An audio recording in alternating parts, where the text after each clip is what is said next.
వరంగల్లో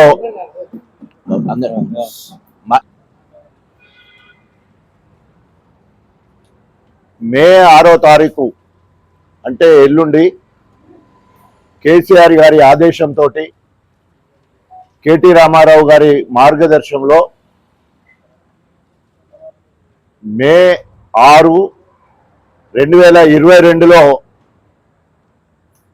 కాంగ్రెస్ పార్టీ రాహుల్ గాంధీని వరంగల్కు రప్పించి వారి చేత రైతు డిక్లరేషన్ చేయించడం జరిగింది.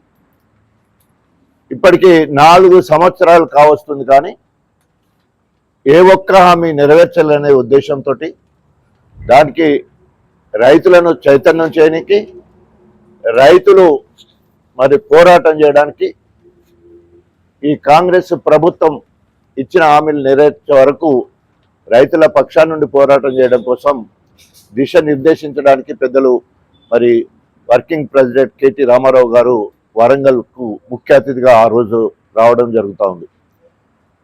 ఈరోజు ఎటు చూసినా కూడా రైతుల కష్టాలే కనబడుతున్నాయి. ఇక్కడ పోస్టర్ విడుదల చేయాలని చెప్పేసి మేము ఇక్కడికి వచ్చిన సందర్భంలో మరి ఇక్కడ మార్కెట్ ఏమో గేట్ వేసి పెట్టిండ్రు, చైర్మన్ ఏమో ధాన్యము తీసుకురావద్దు ఇక్కడికి అని చెప్పేసి మాట్లాడడం, గన్పూర్లో కొనుగోలు కేంద్రం ఉంటే ఆడ గన్నీ బ్యాగ్స్ లేవు, కాంటా వేసే మిషన్ లేదు, తర్వాత జోకడానికి సిబ్బంది లేదు, హమాలీలు లేరు, తర్వాత తీసుకుపోవడానికి వాహనాలు లేవని చెప్తా ఉన్నారు. సో ఇవన్నీ కూడా మొత్తం కూడా మరి ఎట్లా ఉన్నదంటే ఏదో అంటారు, వెంకట సామెత ఉంది కదా, ఎద్దేడ్చిన వ్యవసాయం రైతు ఏడ్చిన రాజ్యం బాగుపడ్డ సందర్భం లేదని చెప్పేసి.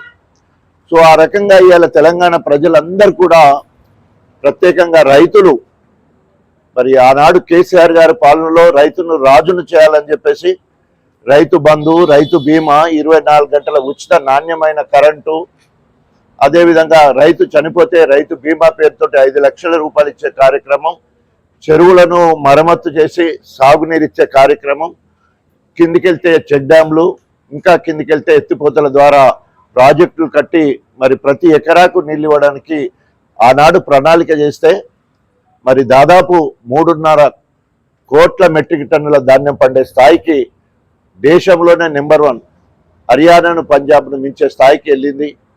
ఈ వేసంగిలో కూడా దాదాపు 90 లక్షల మెట్రిక్ టన్నుల ధాన్యము వచ్చే అవకాశం ఉంటే ఇప్పటి వరకు 6-7 లక్షల ధాన్యం మాత్రమే తీసుకున్నట్టు రికార్డు చెప్తా ఉన్నది. మొక్కజొన్నను మాత్రం కొనే నాదుడే లేనట్టు దాదాపు నెల రోజుల నుంచి వెళ్ళి కళ్ళాలలో ఆరబోస్తే అరకొర 1-2 లారీలు మాత్రమే తీసుకుపోయిన సందర్భం కనబడుతుంది. గన్నీ బ్యాగ్స్ దాదాపు 2 కోట్ల గన్నీ బ్యాగ్స్ కావాలంటే అది కూడా 6 లక్షల గన్నీ బ్యాగ్స్ ఇచ్చినట్టు రికార్డులు చెప్తా ఉన్నాయి. ఈ రకంగా ఓ సమీక్ష లేదు, రైతు సమస్యల మీద మరి ఏదో చేద్దామనేది లేకుండా ఇవాళ సిగ్గు శరం లేకుండా కాంగ్రెస్ రేవంత్ రెడ్డి ప్రభుత్వం మరి కాంగ్రెస్ పార్టీ పరంగా లేదా ప్రభుత్వ పరంగా పోటీ సభలు, ఆనాడు జగిత్యాలలో కేసీఆర్ వస్తున్నట్టే కాళేశ్వరంలో పోటీ సభ పెట్టిండు. ఈరోజు మనము రైతు సంగ్రామ సదస్సును ఏర్పాటు చేసుకుంటే వాళ్ళు 5, 6, 7, 3 రోజులు రైతు మేళా అని చెప్పేసి ఆర్ట్స్ కాలేజీలో పెట్టుకున్న సందర్భం కనబడుతుంది వరంగల్లో. సిగ్గుండాలి కదా, అసలు ఏం చేసినని రైతుల మేళా చేస్తావు. కాంగ్రెస్